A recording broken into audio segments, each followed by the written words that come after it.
இது ஒரு வரலாற்று பிழையை ஜோர்தானுடைய மன்னர் இரண்டாம் அப்துல்லா செய்திருக்கிறார். இந்த ஜோர்தானுக்கும் எகிப்துக்கும் இதே வாதத்தை தான் டொனால்ட் ட்ரம்ப் முன்வைக்கிறார். இந்த ஜோர்தானுடைய மன்னர் இப்பவே காலநக்கிற வேலையை செய்ய ஆரம்பிச்சிட்டாரு. எகிப்து என்ன செய்ய போகிறதுங்கிற கேள்வி அடுத்ததாக இருக்கிறது.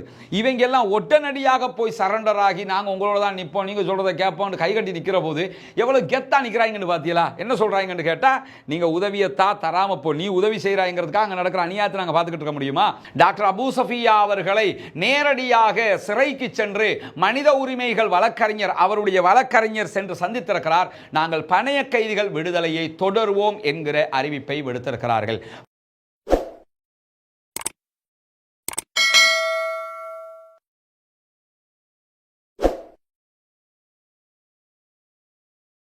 அன்பிற்கினிய சகோதர சகோதரிகளே, நம் அனைவர் மீதும் ஏக இறைவனுடைய அமைதியும் கருணையும் உண்டாகட்டுமாக. அஸ்ஸலாமு அலைக்கும் வரஹ்மத்துல்லாஹி வபரகாத். இன்றைய தினம் காசாவிலே சீஸ் ஃபயர் யுத்த நிறுத்தம் ஏற்பட்டு 26வது நாளாக என்னவெல்லாம் நடக்கிறது என்கிற செய்திகளை தான் பார்க்க இருக்கிறோம். காசாவினுடைய யுத்த நிறுத்த ஒப்பந்தத்தின் ஒரு கட்டமாக உள்ளே வரவேண்டிய மனிதாபிமான உதவிகள் தடுக்கப்படுகிறது, ஒப்பந்த பிரகாரம் இஸ்ரேல் நடந்து கொள்ளவில்லை என்கிற குற்றச்சாட்டுகளை முன்வைத்து பாலஸ்தீன விடுதலை அமைப்பினர் பணைய கைதிகள் விடுதலையை இடைநிறுத்துவதாக 4 நாட்களுக்கு முன்பதாக அறிவித்திருந்தார்கள். ஒப்பந்த பிரகாரம் எதிர்வருகிற சனிக்கிழமை நாளை மறுநாள் பணைய கைதிகள் விடுதலை செய்யப்பட வேண்டும். ஆனால் அதனை நாங்கள் விடுதலை செய்ய மாட்டோம் என்று சொல்லி பாலஸ்தீன விடுதலை அமைப்பினர் அறிவித்திருந்த நிலையில் இன்றைய தினம் மீண்டும் பணைய கைதிகள் விடுதலை தொடரும் என்கிற அறிவிப்பை விடுத்திருக்கிறார்கள். அது சம்பந்தமான செய்திகளை பார்ப்பதற்கு முன்பதாக இன்றைக்கு என்னவெல்லாம் நடக்கிறது காசாவில் என்கிற இன்னும் பல முக்கியமான செய்திகளை ஆரம்பமாக பார்க்க இருக்கிறோம். நமக்கெல்லாம் தெரியும், காசாவில் யுத்த நிறுத்தம் ஏற்பட்டிருக்கிற அதே நேரம் வெஸ்ட் பேங்க் என்று சொல்லப்படக்கூடிய மேற்கு கரையினுடைய நகரங்கள்ல என்ன பண்றாங்கன்னா, இஸ்ரேலிய ஆக்கிரமிப்பு ராணுவம் தொடர்ந்து தாக்குதல்களை நடத்தி வருகிறது. குறிப்பாக நூர் ஷம்ஸ், ஜெனின், துல்கரேம் பகுதிகளில் இந்த தாக்குதல்கள் உக்கிரமாக நடத்தப்பட்டு வருகிற நேரத்தில் இதுவரைக்கும் இந்த 4 வாரங்களுக்கு உள்ளாக கிட்டத்தட்ட 1 மாதங்களுக்குள்ளாக துல்கரேம், நூர் ஷம்ஸ், தூபாஸ் போன்ற பகுதிகளில் இருந்து 40,000க்கு மேற்பட்டவர்கள் அகதிகளாக வெளியேறி இருக்கிறார்கள் இந்த தாக்குதல்களினால் என்கிற செய்திகளும் இன்றைக்கு பதிவாகி இருக்கிற அதே நேரம் இன்றைக்கு பாலஸ்தீன விடுதலை ராணுவத்திற்கும் இஸ்ரேலிய ராணுவத்திற்கும் இடையிலே நடைபெற்ற சண்டைகளில் துல்கரேம் பகுதிகளில் பாலஸ்தீன விடுதலை ராணுவத்தினுடைய முக்கியஸ்தராக கருதப்படுகிற கலீல் முஸ்தபா அமர் என்கிறவர் கொல்லப்பட்டிருக்கிறார், ஷஹீதாகி இருக்கிறார் என்கிற செய்திகள் பாலஸ்தீன விடுதலை அமைப்பு சார்பாக வெளியிடப்பட்டிருக்கிறது. அதே நேரத்தில் இன்றைக்கு காலையில் தெற்கு காசாவினுடைய கான் யூனுஸ் பகுதிகளில் இஸ்ரேலுக்கும் பாலஸ்தீனத்துக்கும் இடையில் இருக்கக்கூடிய பார்டர் பகுதிகளில் ஒரு குண்டுவெடிப்பு தாக்குதல் நடைபெற்றிருக்கிறது என்கிற செய்திகளை அல் ஜசீரா பதிவு செய்திருந்த அதே நேரம் அதிலே யார் கொல்லப்பட்டிருக்கிறார்கள், எத்தனை பேர் கொல்லப்பட்டிருக்கிறார்கள் என்கிற செய்திகள் வெளிவரவில்லை. இந்த குண்டு வெடிக்கிற நேரம் எல்லாம் எப்படியான நேரம் என்று கேட்டால், பணைய கைதிகள் விடுதலை நடக்குமா நடக்காதா, பாலஸ்தீன விடுதலை அமைப்பு என்ன சொல்ல போகிறது என்கிற ஒரு உக்கிரமான டென்ஷன் டைமாக இருந்தது. அந்த நேரத்தில் தான் இந்த குண்டு தாக்குதலை இஸ்ரேல் நடத்தி இருந்தது என்கிற செய்திகள் பதிவாகி இருந்த அதே நேரம் இஸ்ரேலிய பிரதமர் பெஞ்சமின் நெதன்யாகு சொன்னபடி சனிக்கிழமை பணைய கைதிகள் விடுதலை நடக்காவிட்டால் காசாவிலே யுத்தம் தொடரும் என்று அறிவித்திருந்தார். அவருடைய பாதுகாப்பு மந்திரியும் கூட என்ன சொல்லியிருந்தார்னா, காசாவை நாங்கள் நரக படுகொலியாக்குவோம், உக்கிரமான தாக்குதல்களுக்கு எங்களுடைய ராணுவம் தயாராகி வருகிறது என்கிற பேச்சுக்களை எல்லாம் அவர்கள் தொடர்ந்து பேசி வந்து கொண்டிருந்தது கடந்த சில நாட்களாகவே நம்ம பார்க்க முடிந்தது.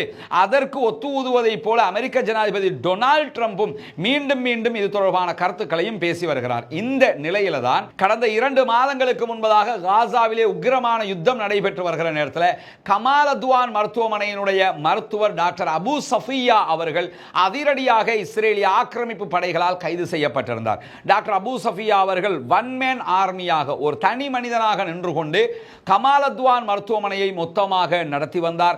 அவர் மீதே இஸ்ரேல் தாக்குதல் நடத்தியும் கூட 2 நாட்கள் அவர் மருத்துவமனையில் சிகிச்சை பெற்றுவிட்டு எழுந்து வந்து மக்களுக்காக தன்னுடைய பணியை தொடர்ந்தவர். படிப்பு அளவில் எடுத்துக்கிட்டோம்னா சிறுவர் நோய் மருத்துவராக ஸ்பெஷல் டாக்டராக பட்டம் பெற்றிருந்தாலும் அவருடைய பணிகள் அத்தனை பேருக்குமானதாகத்தான் இந்த யுத்த காலத்திலே தொடர்ந்து வந்தது. எனவேதான் அவருடைய பணிகளை நிறுத்தும் விதமாக அவரை அதிரடியாக கைது செய்தது இஸ்ரேலிய ஆக்கிரமிப்பு பயங்கரவாத ராணுவம். 51 வயதான டாக்டர் அபு சஃபியா அவர்கள் இஸ்ரேலுடைய நெகவ் பாலைவனத்தில் இருக்கக்கூடிய ஒரு சிறைச்சாலையில் ஆரம்பமாக அடைக்கப்பட்டிருந்தார். அதற்கு பிறகு அங்கிருந்து கொண்டு வரப்பட்டவர் இப்பொழுது பாலஸ்தீன கைதிகள் எங்கு அடைக்கப்பட்டிருக்கிறார்களோ அந்த ஆஃபர் சிறையில் தான் அடைக்கப்பட்டிருக்கிறார். டாக்டர் அபு சஃபியா அவர்களை நேரடியாக சிறைக்கு சென்று மனித உரிமைகள் வழக்கறிஞர் அவருடைய வழக்கறிஞர் சென்று சந்தித்திருக்கிறார். சந்தித்ததற்கு பிறகு அவர் அல் ஜசீரா அளித்திருக்கக்கூடிய பேட்டியில் என்ன சொல்றாருன்னா, எக்காரணம் கொண்டும் டாக்டர் மீது நடத்தப்படுகிற அநியாயங்களை சகித்துக் கொள்ள முடியாது. அவர் உடல் அளவிலும் மனதளவிலும் 100% சித்திரவதைக்கு உள்ளாக்கப்படுகிறார் என்கிற தகவல்களை இன்றைக்கு அவரை சந்தித்த அவருடைய வழக்கறிஞர் சொல்லியிருக்கக்கூடிய செய்திகள் அல் ஜசீராவிலே பதிவு செய்யப்பட்டிருக்கக்கூடிய அதே நேரத்தில் இன்றைக்கு திடீரென அமெரிக்க ஜனாதிபதி டொனால்ட் ட்ரம்ப் என்ன பண்ணினார்னா ஒரு வீடியோ பதிவை வெளியிட்டிருக்கிறார். அந்த வீடியோ பதிவு சொல்லக்கூடிய செய்தி என்னன்னா, அருமையான மிகச்சிறந்த ஜோர்தானிய மக்களுக்கு நான் சொல்ல வருவது என்றுதான் அவர் அதிலே பேசி இருக்கிறார். சில பேர் சிலதை சொன்னா ஏத்துக்கிறதுக்கே யோசனையா இருக்கும். டொனால்ட் ட்ரம்ப் மாதிரி ஆக்கள் அருமையான அன்பான பண்பான மக்களே என்று சொல்லி ரொம்ப பணிஞ்சு வந்து பேசினாங்கன்னா இது யதார்த்தமானு யோசிக்க தோன்றுமா இல்லையா?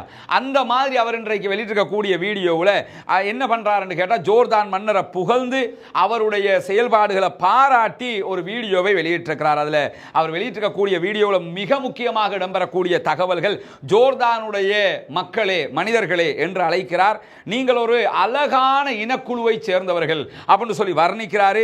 அளப்பரிய புத்திசாலித்தனமும் ஆற்றலும் கொண்ட அற்புதமான மக்கள் நீங்கள் அப்படின்னு சொல்லி அவங்கள பாராட்டி புகழ்ந்து தள்ளுறாரு. உங்களுக்கு ஒரு மகத்தான கண்ணியமான மனிதர் கிடைத்திருக்கிறார் என்று நான் சொல்ல நினைக்கிறேன் என்று சொல்லிவிட்டு, உலகில் உண்மையான தலை சிறந்த தலைவர்களில் உங்களுடைய நாட்டு மன்னர் அப்துல்லா, 2ஆம் அப்துல்லாவும் ஒருவர் என்றும், நீங்கள் அவரை பெற்றிருப்பது உங்களுக்கு கிடைத்த அதிர்ஷ்டம் என்றும் அவர் இன்றைக்கு பாராட்டு மலையே பொழிஞ்சு முடிச்சிட்டாரு. இது எப்படி இருக்கு தெரியுமா?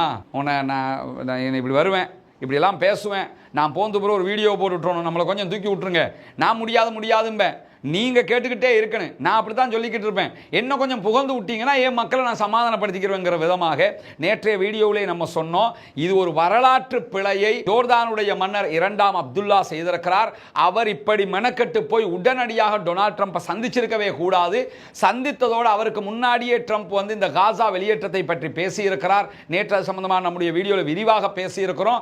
இன்னைக்கு என்ன பண்றாருன்னு கேட்டா, உடனடியாக ஜோர்தானுடைய மக்களை பாராட்டி சீராட்டி வீடியோவை போட்டு 2ஆம் அப்துல்லா அவருடைய மன்னரை பற்றியும் பாராட்டி மலையே பொழிஞ்சிருக்கிறார்.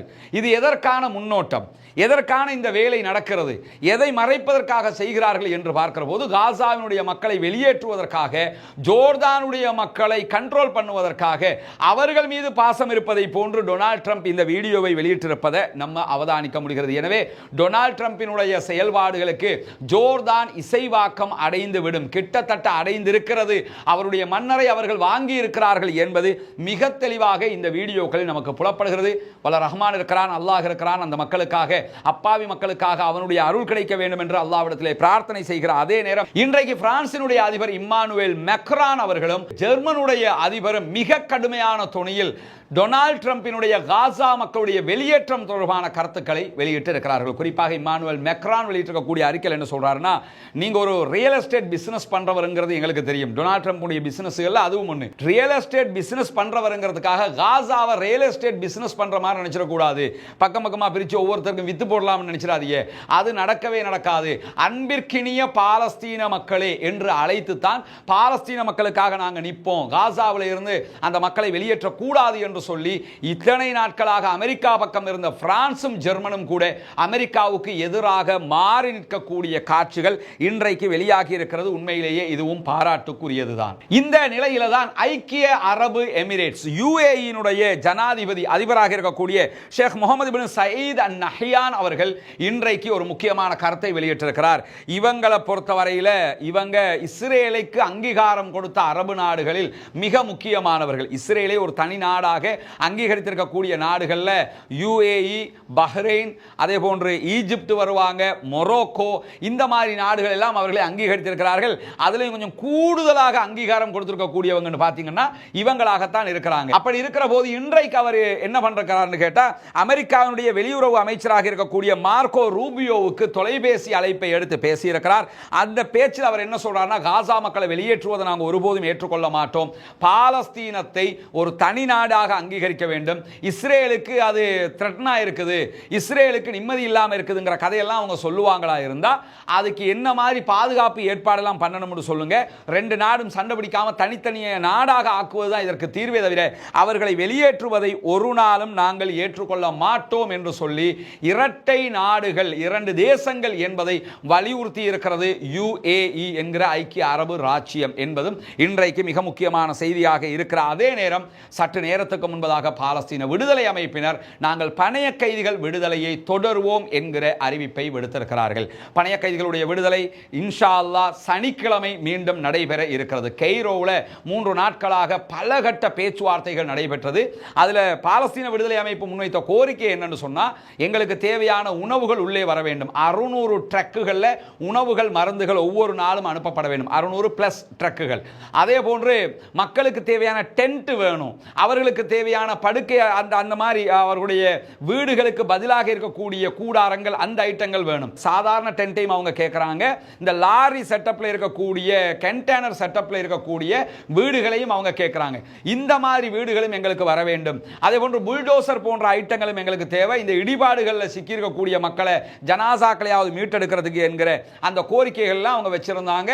அதே போன்று யுத்த நிறுத்தத்தை மீறி தாக்குதல் நடத்தக்கூடாது காசாவுக்குள்ள என்கிற கோரிக்கைகள் தான் அவர்கள் பெரும்பாலும் வைத்திருந்த கோரிக்கை. இந்த எல்லா கோரிக்கைகளையும் தற்போது இஸ்ரேல் ஒப்புக்கொண்டிருக்கிறது. 600 பிளஸ் ட்ரக்குகளை நாங்கள் உள்ள அனுப்புவோம், உங்களுக்கு தேவையான புல்டோசர்கள் வரும், உங்களுக்கு நீங்க கேட்கறதெல்லாம் நாங்கள் தருவோம், எங்களை பணைய கைதிகளை தந்துருங்க, இந்த ஒப்பந்தத்தை நாங்கள் இனிமேல் கரெக்டாக கடைபிடிக்கிறோம் என்று அறிவித்திருக்கிறார். என்ன கவனிக்கணும்னு கேட்டா, டொனால்ட் ட்ரம்ப் மிரட்டி இருந்தாரு, பெஞ்சமின் நெத்தன்யாகு மிரட்டி இருந்தாரு. அந்த மிரட்டல் எல்லாம் இங்க எடுபடாம என்ன ஆகுதுன்னு கேட்டா, பேச்சுவார்த்தையில கெய்ரோவில் இப்ப நடத்தித்தான் இந்த தீர்வுக்கு வந்திருக்கிறார்கள். கத்தாரும் ஈஜிப்டும் பேச்சுவார்த்தையில் கலந்து கொண்டாங்க, பாலஸ்தீன விடுதலை அமைப்பு கலந்து கொண்டது.